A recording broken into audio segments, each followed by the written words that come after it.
orders of levers. There are three different types of levers depending upon the relative positions of fulcrum F, load L and effort E. 1. Class 1 lever. 2. Class 2 lever. 3. Class 3 lever. Class 1 lever. In this class of lever, the fulcrum F lies between the load L and the effort E. Examples: a beam balance, a seesaw, a pair of scissors and pliers are the common examples of class 1 lever. Class 2 lever.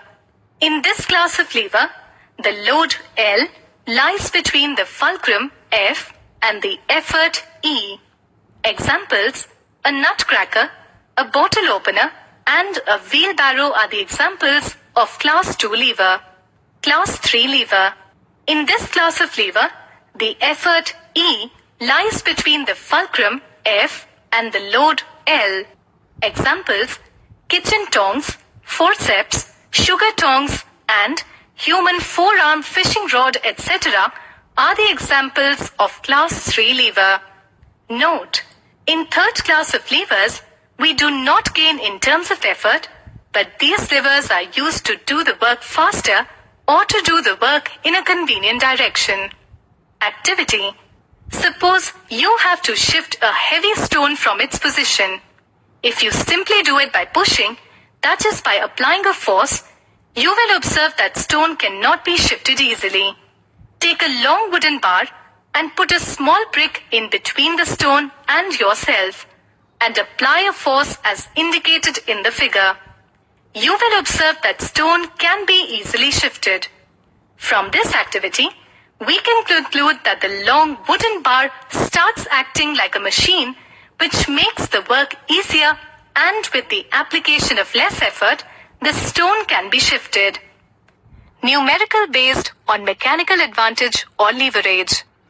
The principle of lever states that load into load arm is equal to effort into effort arm.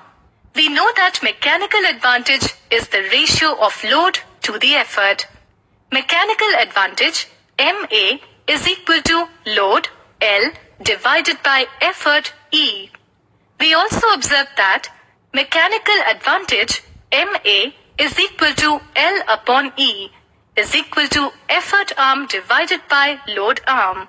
Thus, greater the length of effort arm as compared to load arm, more will be the MA.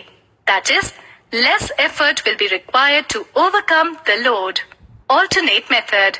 We can find the mechanical advantage for a lever by looking at the work the lever does.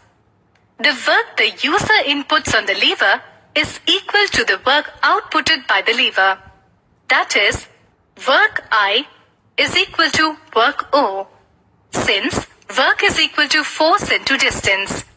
Therefore, FEDE is equal to FIDI. FI upon FE is equal to DE upon D1. Since mechanical advantage is equal to load force divided by effort force. Therefore, from 1, mechanical advantage is equal to DE upon DI. In terms of distance